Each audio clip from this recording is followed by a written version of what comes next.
librat si autor, kur nis ti shkruash, i shkruan për veten apo duke pasur në mendje lexuesin? Nuk ka lehtësi, nuk ka shkrimtar që mos shkruaj duke pas mendje lexues. Lehtësia ekziston për lexuesit. Okay. Edhe unë madje edhe si kritik jam ato që anoj shumë nga fuqia që ka lexuesi. Lexuesi jep kuptim librit. Kam marrë shpesh si referencë atë që thot një shkrimtar që unë e kam xhan, Danilo Kish, është një hebre që ka jetuar në Beograd. Thot lexues mirë kam pak si shkrimtar të mirë. Në fakt ne kemi nevojë për lexues të mirë. Ne kemi nevojë sepse lexues të mirë janë ato pastaj që bëjnë kritik, lexues të mirë janë ato që sugjerojnë, lexues të mirë janë ato që bashkëbisedojnë. Edhe ne kemi nevojë për shembull dhe shpesh herë them që shkollat tona nuk kanë nevojë për kritik, studios. Duhet bëjnë spari lexues të mirë. Dhe po bëj lexues të mirë, do shkosh drejt kësaj pike. Por pse është leximi kaq i vështirë? Pse? Sepse është arti jon i të jetuarit. Ne, shiko. Arti na jep atë që kemi brenda vetes ne. Nuk të jep asgjë, vetëm të zbulon ato që ke ti brenda vetes. Nuk bën njëri tjetër. Për shembull, e ka po të marr dy variante me librin që i ngjasojnë tërësisht. Një e ka Erik Fromi që thotë shkojnë 5 veta ke pyll, një është mobilier, një është druvar, një është gjatar, një është shorë, një është piktor, një është artet. Kur shkojnë atje te pylli, druvari, domethënë shikon këtë presi mobilieri do drun që bën divan.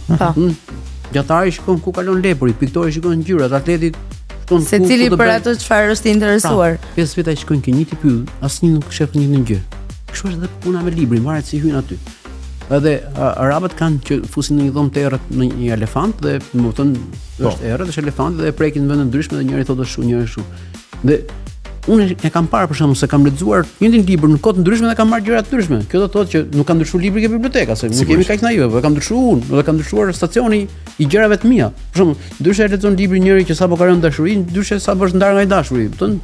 Apo jo? E vërtetë. Sepse janë gjëra të tjera që rregullohen brenda nesh, por libri është ky treguesi, është miku më i mirë që kostën e vetme e merri kur e blejmë dhe kaq, nuk e kërkoj borxhe, nuk më mend që ti ke hatri në libri që e kemi lexuar në këmbë, shtrirë lakuriç me nerva pa nerva në banjo në korridor. E kemi përplasur. Se besoj asnjëherë. Libri është një thirrje për të na thënë nëse ke ndonjë problem me veten tënde.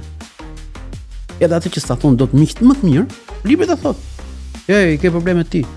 Shiko ta zgjidhësh. Gim, meqense ti je një poet, mos ta harrojmë këtë, sepse po flisnim për prozë, po ti ke nisur me poezi dhe vazhdon me poezi dhe gjithashtu kam përfunduar një vëllim, domethënë që kam vetë botimit në Ky që nga lajm, po ha pra?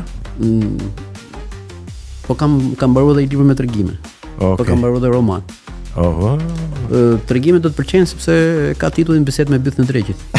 Okej. Provokues. Tani mund më vjen natyrshëm të pyes kush është. Shikoj. Pyetja është ku mbaron provokimi, se kjo qartë është një libër provokues. Jo, e di pse jam. Shumë çka kam bërë. Në librin me tregime kam marrë gjithë shprehjet popullore. E hodha stilolapsin ngimi fare gjithë speve. I kam bërë tregim, për shembull kam biseda të çuditshme, biseda me ëndrrën, ëndrrën sirtar, ëndrrën qell, bisedë me lom blyrin, bisedë me filan fistekun, bisedë me bythën e dreqit. Kam marrë këto shprehje popullore dhe i kam bërë sepse ka një përvojë, pse kanë mbetur këto shprehje për shembull. Bisedë me filan fistekun, kështu se mendova mos kishte në mendje ndonjë autor, po e thek filan fistekun. Thjesht me filan fistekun. Për shembull, si themin ne këtë, e di dhe lom blyri, edhe tash i marr lom blyrin, ç'a di ky më kupton me këtë. Ja, unë lom blyrin nuk e kisha dëgjuar, filan fistekun po edhe të gjitha të tjerat më sipër. Po, patjetër. A themi ne ëndrrën sirtar? Po, patjetër. E përdorim. Gjithë kohën.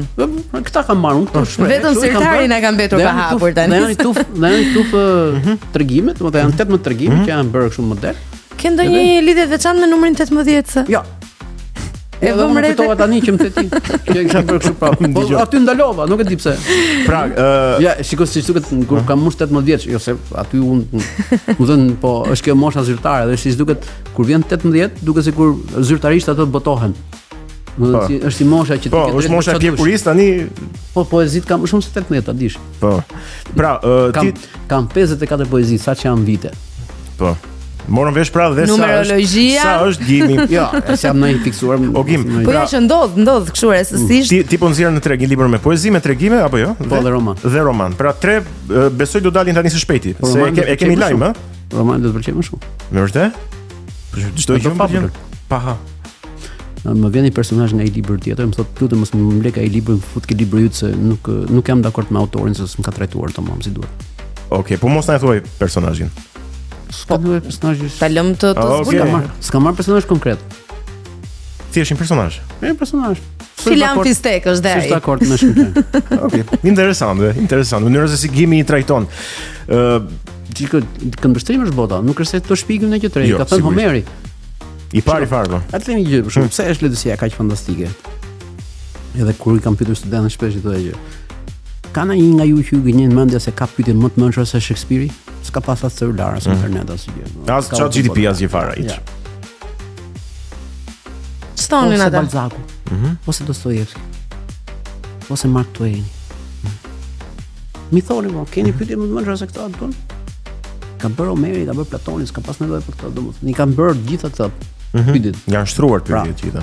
Pra, domethënë, letësia këtë të fortë jep për të thënë që mençurinë ka zbrit Zoti, se po ta kishte zbritur Robi, nuk bëshim Miss Mençuria 2018, 2019, 2020. Por ideja që është e zbritur do na lidh ne me gjithë brezat, se përndryshe, por çfarë do na hynin punë dijet e mëparshme. Tërguj që bota në gjitha korat, në gjitha vendet ka pas gjëra të përbashkëta, se ndryshe mos do e kuptoja dot një spanjoll, një francez që shkruan, një, domethënë, lexoj këtën sikur e kam komshin, ndërkohë që ai është afrikan rregullor, lexoj Naipulin, është indian, që edhe pse I ri në Angli. Lexoj Ishigurën, që është anglisht I naturalizuar. Po them, shumë nga këta të cilët nuk kanë asnjë lidhje, po I lexoj sikur I njoh. Pra, sepse ata kanë shkruajtur për njeriu në thelb, njeriu në thelb, në gjitha korat, në gjitha vendet ka gjëra të përbashkëta. Dhe kjo është ajo madhështoria e letësisë. Bën të kuptosh çdo gjë të përbashkët fantastike, domethënë që ka raporti njerëzimi, domethënë që nuk kemi, pra, sikur të thirr më thënë që, ore, shiko këtë tjetër atë që të bashkon, jo atë që të ndan. Drejt.